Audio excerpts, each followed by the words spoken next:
नमस्कार। इतिहास में ना कुछ पल ऐसे होते हैं जो किसी भी देश के आंदोलन की पूरी दिशा ही बदल देते हैं।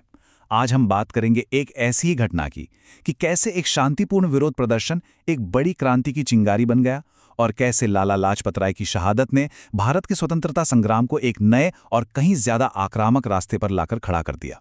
चलिए, इस कहानी की शुरुआत करते हैं इसके सबसे अहम मोड़ से।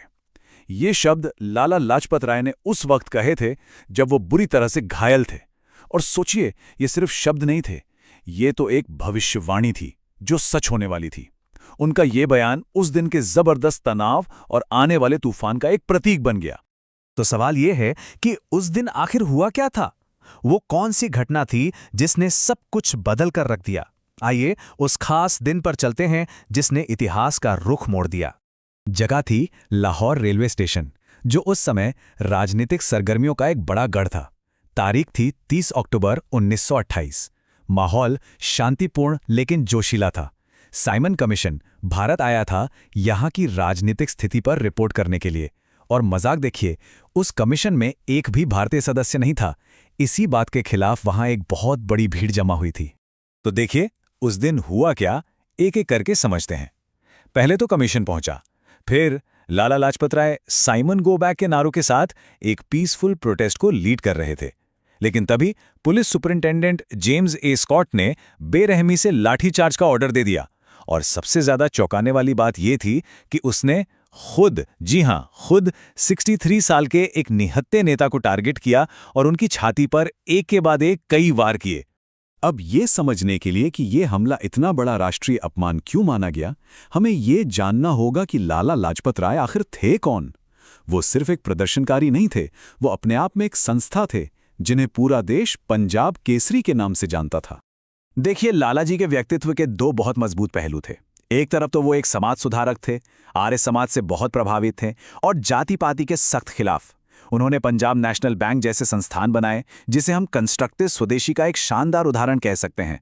और दूसरी तरफ वो एक जबरदस्त प्रदर्शनकारी थे, कांग्रेस के गरम दल के बड़े नेता, जो मानते थे कि आज़ादी अर्जियों से नहीं मिलेगी, बल्कि इसके लिए जनता को साथ लेकर सीधा मुकाबला करना होगा। चलिए, अब कहानी में वापस लौटते हैं। उस बेरहम हमले के बाद क्या हुआ? यही वो पल था जब एक विरोध शहादत में बदल गया और भारत की आज़ादी की लड़ाई में एक निर्णायक मोड़ आ गया। हमले के ठीक 18 दिन बाद 17 नवंबर 1928 को लाला लाजपत राय ने दम तोड़ दिया और ब्रिटिश सरकार, उन्होंने संसद में बहस के दौरान किसी भी तरह की जिम्मेदारी लेने से साफ इनकार कर दिया। इस इनकार ने मानो पूरे देश के गुस्से में घी डालने का काम किया। और इसी गुस्से की आग से नए नायकों का जन्म हुआ।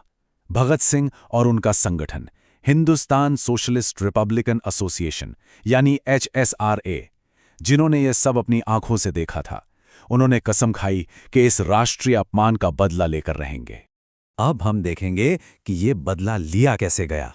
ये कोई जज्बाती फैसला नहीं था, बल्कि ये एक सोची समझी राजनीतिक कार्रवाई थी, जिसका मकसद एक साफ संदेश देना था। लाला जी की मौत के ठीक एक महीने बाद 17 दिसंबर को भगत सिंह और राजगुरु में एक्शन लिया। लेकिन यहाँ कहानी में एक बड़ा ट्विस्ट आता है। उनका असली निशाना तो जेम्स स्कॉट था, पर पहचानने में गलती हो गई और उन्होंने assistant superintendent John P Saunders की हत्या कर दी। और इस बात से आप अंदाजा लगा सकते हैं कि ये सब कितना प्लान किया हुआ था। क्रांतिकारियों ने तो पहले से ही गुलाबी पोस्टर तैयार कर रखे थे, ये ऐलान करने के लिए कि स्कॉट मारा गया है। इससे साफ पता चलता है कि यह हत्या एक राजनीतिक स्टेटमेंट थी, एक सोचा समझा प्रतिशोध। लेकिन रुकिए, ये कहानी सिर्फ एक हत्या और उसके बदले की नहीं है, ये उससे कहीं ज्यादा गहरी है।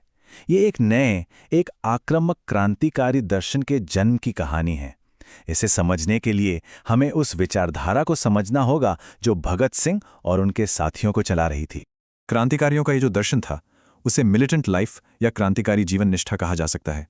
इसका मतलब बड़ा सीधा था कि आप एक्शन इसलिए नहीं लेते कि आपको जीत का पक्का यकीन है।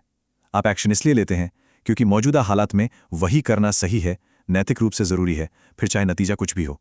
और इसी सोच से उनका वो मशहूर नारा निकला, इंकलाब जिंदाबाद। इसका मतलब सिर्फ क्रांति अमर रहे नहीं था, बल्कि ये क्रांति के आदर्शों के लिए एक लगातार, कभी ना खत्म होने वाले संघर्ष का ऐलान था। मतलब सोचिए, ये राजनीति करने का एक बिल्कुल अलग तरीका था, जो भविष्य के नफे नुकसान का हिसाब किताब नहीं करता। ये नहीं सोचता कि अगर हम ये करेंगे तो 10 साल बाद क्या होगा। ये तो बस आज के अन्याय पर आज ही चोट करने में यकीन रखता है। तो आखिर में इस पूरी कहानी की विरासत क्या है? लाला लाजपत राय की शहादत, वो भारत के स्वतंत्रता संग्राम के दो अलग-अलग दौर को जोड़ने वाला एक बहुत जरूरी पुल बन गई। जी हां, एक ऐसा पुल जो राष्ट्रवादियों को शांतिपूर्ण विरोध के तरीकों से सीधे सशस्त्र प्रतिरोध की ओर ले गया। ये एक बहुत बड़ा बदलाव था। और ऐसा नहीं था कि लाला लाजपत राय का सम्मान सिर्फ गरम दल वाले ही करते थे। खुद महात्मा गांधी, जो अहिंसा के सबसे बड़े समर्थक थे, वो भी उन्हें एक संस्था मानते थे। इससे उनके राष्ट्रीय कद का अंदाजा लगाया जा सकता है। और जवाहरलाल नेहरू के ये शब्द तो जैसे पूरी बात का सार बता देते हैं। उन्होंने कहा कि भगत सिंह इसलिए लोकप्रिय नहीं हुए कि उन्होंने हिंसा की, बल्कि इसलिए कि उनके काम को लाला लाजपत राय और उनके जरिए पूरे देश के सम्मान की रक्षा के तौर पर देखा गया। वो एक प्रतीक बन गए। ये व्यक्तिगत बदला नहीं था, ये राष्ट्रीय गौरव की लड़ाई थी। और आखिर में ये कहानी हमें एक बहुत बड़े और मुश्किल सवाल के साथ छोड़ जाती है।